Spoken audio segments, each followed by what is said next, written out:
Brian, I really appreciate like how thoughtful he is. Yeah, he's got a real good heart. You can tell he cares about, his family and other people close to him.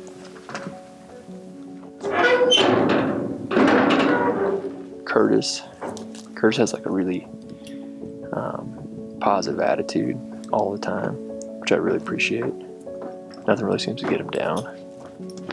You got that one? Yep. Alright, I got you good.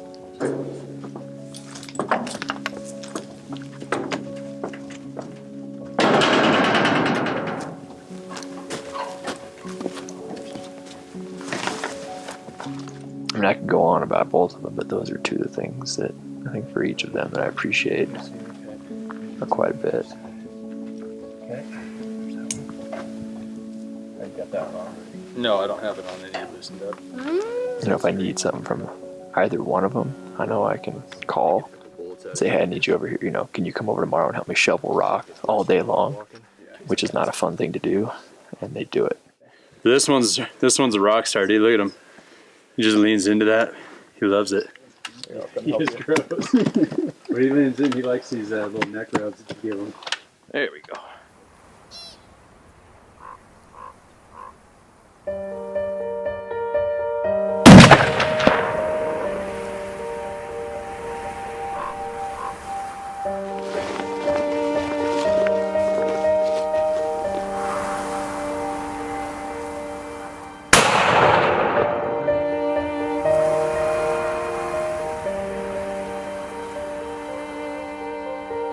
It's a little squally out right now. Went from like sunny to a whiteout. And it'll be back sunny again here in a minute.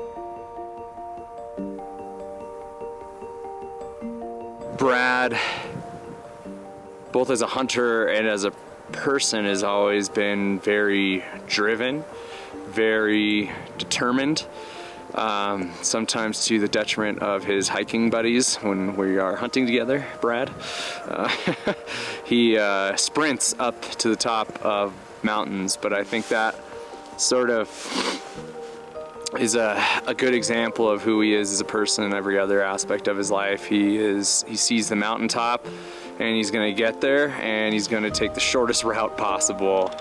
And and I think that yeah, he's very goal driven. Oh, really?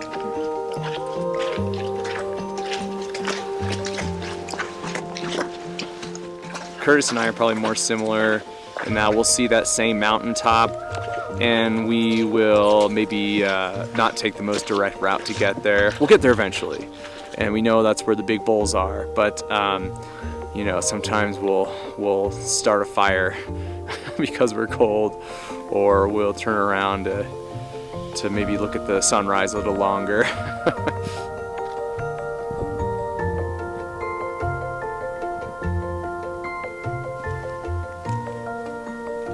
Brad is like a super serious, super driven individual to a fault. So like when he gets like in a serious mode, I'll always try and say something totally random and throw him off his deep thoughts.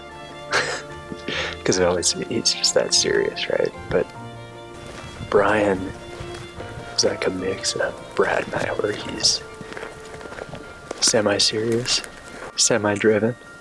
And that sounds bad, but it works. Like he flows a little better than like Brad and I, as far as like, Brad and I will set our minds to something and we have to do it. And I think he's that way a little bit, but he tends to he's got a nice balance to him. But it's fun too, because we all know each other so well that one of us may not even realize we're in our whatever mode we're in, serious mode, or drive mode or whatever, and then one of us will like just randomly say something, throw the other one off. So it makes a trip like this really fun.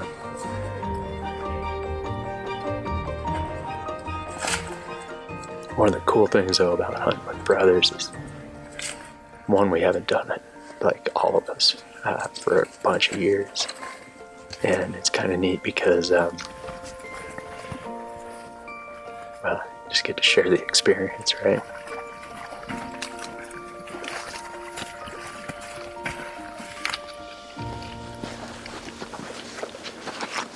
We're just on our way into camp here.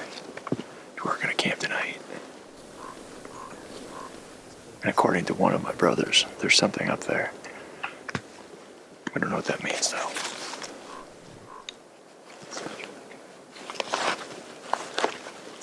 Not sure I believe it just yet, but...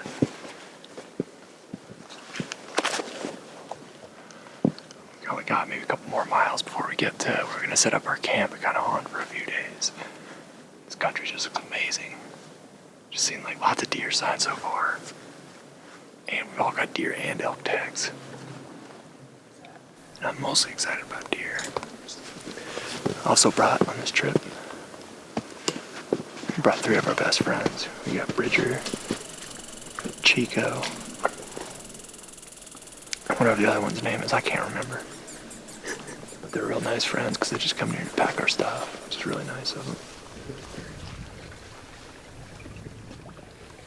Get his other eye.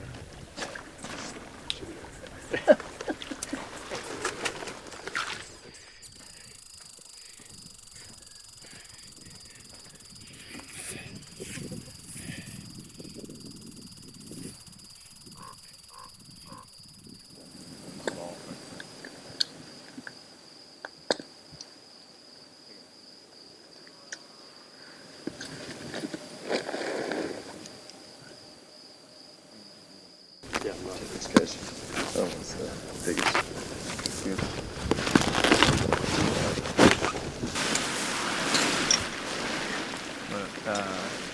So good, just next to that cow shit, put a stake in the ground. Which, there's 2 routes here. Which one do you want? The inside one or the outside? Inside? Outside. Tight, and then let it relax in a little bit. About a foot.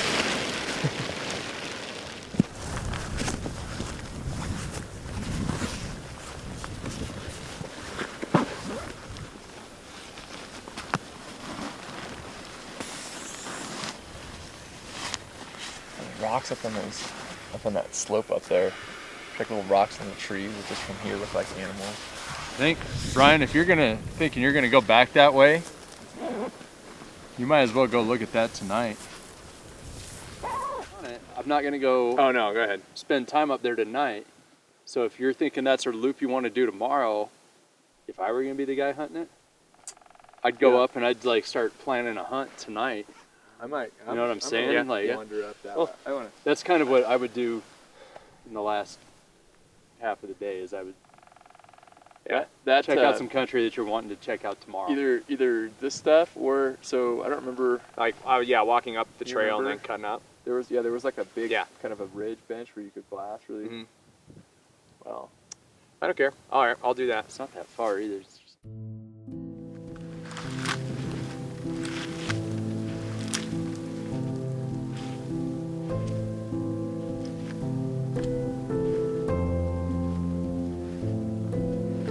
There's 3 elk. At least 3 cows. Oh my god. There's a spike in there too. 4 bulls and a spike. A bunch of cows. It's hard to say how many cows there are because they're moving in and out of the trees. I'd say 5 to 7. One of them has a radio collar. Judas elk. 4 bulls with branched antlers and 1 spike. 5 or 7 cows.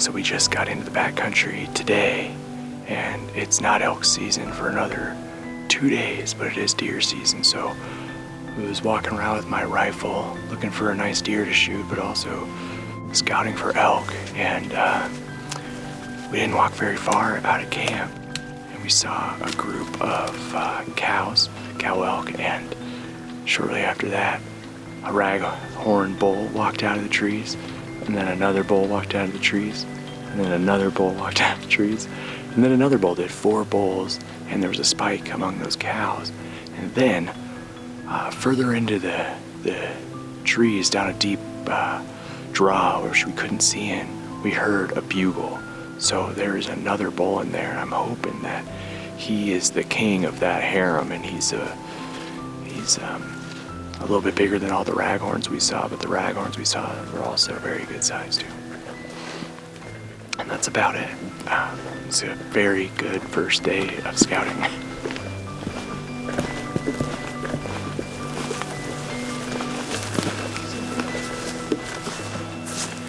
Yeah, I've been watching those all night. Oh yeah, we were up over here. Did you see there's another herd above them? Oh really? There's another 25 head right above them. You saw all the bulls.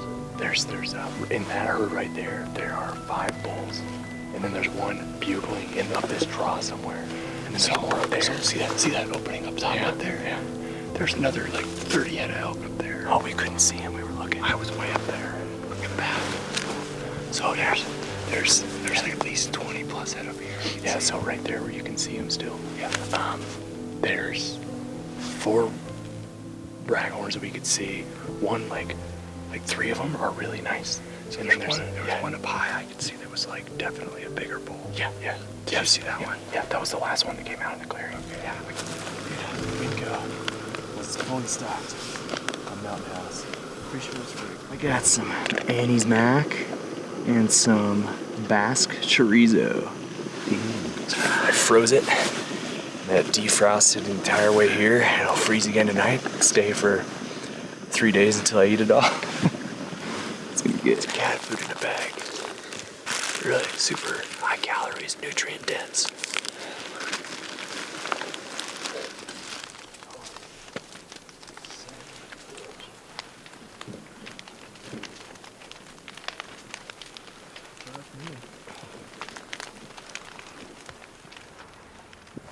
We thought those bucks gave us a slip. They're right. I just spotted them bedded down